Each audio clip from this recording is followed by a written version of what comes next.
네, 보신 것처럼 대출금리가 가파르게 오른 반면 예금금리는 덜 오르면서 예대금리 차도 더 벌어졌습니다. 예대 마진이 커진 은행들의 이자 수익은 더 불어나게 됐습니다. 최나리 기자와 자세히 알아봅니다. 앞서 봤듯이 전체 가계대출 금리가 최근 8년여 만에 가장 높은 수준으로 올라갔는데 예대금리 차는 어느 정도입니까?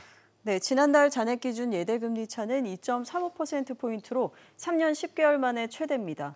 잔액 기준으로 보면 총 수신금리가 1.01%로 0.05%포인트, 총 대출금리는 3.36%로 0.08%포인트 각각 올랐는데요. 네. 이처럼 대출금리 인상 속도가 수신금리 인상 속도보다 빨라서 예대금리 차는 지난 3월보다 0.03%포인트 확대됐습니다. 다만 신규 취급액 기준 예대금리 차는 전달보다 소폭 축소됐습니다. 앞으로가 중요할 텐데 예대금리 차 더 벌어질까요? 네, 기준금리 인상에 따라 은행들이 수신금리를 올리고는 있지만 대출금리가 더 가파르게 오르면서 차이는 더 벌어질 전망입니다. 우리도 금리가 미국의 금리 인상 속도에 맞추어서 올릴 수밖에 없는 상황이 올 수 있기 때문에 국채 금리도 올라갈 거고요. 은행채나 은행의 자금 조달 금리가 올라가서 대출금도 같이 올라가는 그런 추세가 당분간 지속될 가능성이 높다고 봐야죠.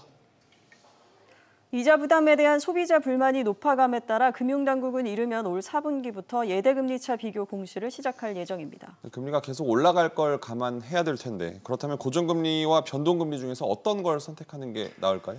네, 금리 인상 기조가 내년까지 이어진다고 생각하면 고정금리가 더 유리할 텐데요. 네. 일반 가구 중 주택담보대출 변동금리를 선호한다고 답한 166가구 가운데 주택담보대출의 고정금리와 변동금리 차이가 0.5%포인트로 줄어들면 10명 중 9명은 변동금리 대신 고정금리를 선택하겠다고 답했습니다. 네.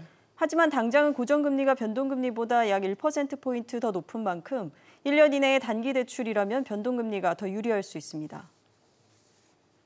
변동금리를 한다면은 금리 올라가는지 내려가는지라는 이 위험성을 은행하고 대출하는 사람하고 나눠 가진다는 뜻이거든요. 변동금리 내는 사람들이 조금 덜 내기는 해요. 그렇지만 그만큼 또 위험할 수가 있다는 거죠. 안정적으로 그냥 예측할 수 있는 금액으로 한다면은 고정이 훨씬 더 낫고 특히 지금같이 얼마만큼 올라갈지 모른다면은 다만 대출 기간뿐만 아니라 중도 상환 수수료나 대출 한도, 대환 대출 가능 여부도 꼼꼼히 살펴보고 결정해야 할 것으로 보입니다. 1년 이내에 단기면 변동이 유리하고 그거보다 길면 고정이 상대적으로 유리할 수 있다라는 얘기인 거죠. 조 기자 잘 들었습니다.